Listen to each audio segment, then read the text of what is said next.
नमस्कार मित्रांनो, आपलं स्वागत आहे आपल्या MPSC चॅनलवरती। कल्पना करा, एक 9 वर्षाची मुलगी, लग्न झालेलं, घरामध्ये शिक्षण नाही, समाज सांगतो स्त्रीने शिकू नये, बोलू नये, उठू नये, पण त्या मुलीने नशीब स्वीकारलं नाही, तर त्या मुलीने इतिहास घडवला आणि त्या मुलीचे नाव होतं क्रांतीज्योती सावित्रीबाई फुले, भारतातील पहिल्या प्रशिक्षित महिला शिक्षिका। सावित्रीबाई फुलेंचा जन्म 3 जानेवारी 1831 मध्ये सातारा जिल्ह्यातील नायगाव या ठिकाणी झाला होता। त्यांच्या वडिलांचे नाव खंडोजी नेवसे पाटील होते। अवघ्या 9व्या वर्षी ज्योतिबांशी विवाह झाला। ज्योतिबांनी पत्नीला शिकवायचं ठरवलं, जे त्या काळामध्ये बंड होतं, त्यामुळे त्यांची घरातून हकालपट्टी झाली। समाजांनी त्यांच्यावरती थुंकलं, पण या दोघांनी हार मानली नाही। सावित्रीबाईंनी अहमदनगर व पुणे येथे नॉर्मल स्कूलमध्ये शिक्षक प्रशिक्षण घेतलं आणि त्या झाल्या भारतातील पहिल्या प्रशिक्षित महिला शिक्षिका।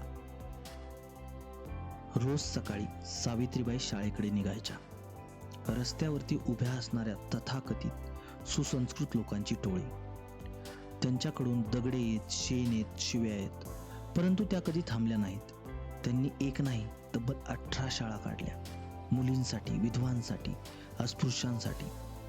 1 जानेवारी 1848 रोजी भिडेवाडा, पुणे येथे मुलींसाठी भारतातील पहिली शाळा त्यांनी सुरू केली। त्या दिवशी फक्त 9 मुली होत्या, पण त्या 9 मुली म्हणजे एका नव्या भारताची सुरुवात होती। शिक्षणापुरत्याच त्या मर्यादित राहिल्या नाहीत, तर त्यांनी एक विधवा स्त्री दारात आली आणि तिच्या पोटामध्ये मूल होतं। समाजाने तिला नाकारलेलं होतं। सावित्रीबाईंनी त्यांना घरामध्ये घेतलं, त्यातून जन्म झाला बालहत्या प्रतिबंधक ग्रहाचा। त्यांनी आणि ज्योतिबांनी सत्यशोधक समाजाची 1873 मध्ये स्थापना केली। त्यांचे मुख्य उद्दिष्ट होते जातीभेद नष्ट करणे। त्यांनी स्वतःच्या हौदावरती अस्पृश्यांना पाणी प्यायला हौद खुला केला। त्या दोघांनी विधवा पुनर्विवाहाचा पुरस्कार केला। कविता काव्य फुले 1854 मध्ये 52 कशी सुबोध रत्नाकर, त्यामध्ये वेदना आणि विद्रोहाचं काव्य सावित्रीबाई फुले यांनी लिहिलं। 1897 पुण्यामध्ये प्लेगची साथ आली, हजारो लोक मरत होते। सावित्रीबाई घरात बसल्या नाहीत, त्या रुग्णांना खांद्यावरती घेऊन दवाखान्यामध्ये नेत होत्या।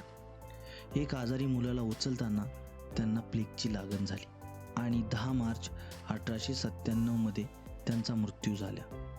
त्या जगल्या सेवेसाठी, त्या जगल्या सेवा करताना आणि गेल्याही सेवा करताना। सावित्रीबाई फुले यांचा वारसा खूप मोठा होता। त्यांनी स्त्री शिक्षणासाठी अनेक कार्य केले।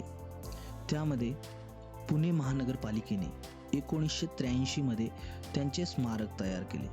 10 मार्च 1998 रोजी फुले यांच्या स्मरणार्थ भारतीय टपाल विभागाने टपाल तिकीट प्रसिद्ध केले। तसेच 3 जानेवारी हा सावित्रीबाईंचा जन्मदिवस महाराष्ट्रामध्ये बालिका दिन म्हणून साजरा करण्यात येतो। 2015 मध्ये पुणे विद्यापीठाचे नामकरण सावित्रीबाई फुले पुणे विद्यापीठ असे करण्यात आले। खरं बोलायचं झालं तर आज आपण जे शिक्षण घेतो त्यामागे या स्त्रीचं रक्त, घाम आणि अश्रू आहेत। नमस्कार मित्रांनो, जर हा व्हिडिओ तुम्हाला आवडला असेल तर नक्की लाईक, शेअर आणि सबस्क्राईब करायला विसरू नका आणि पाहत रहा तुमचा चॅनल सह्याद्री MPSC। धन्यवाद।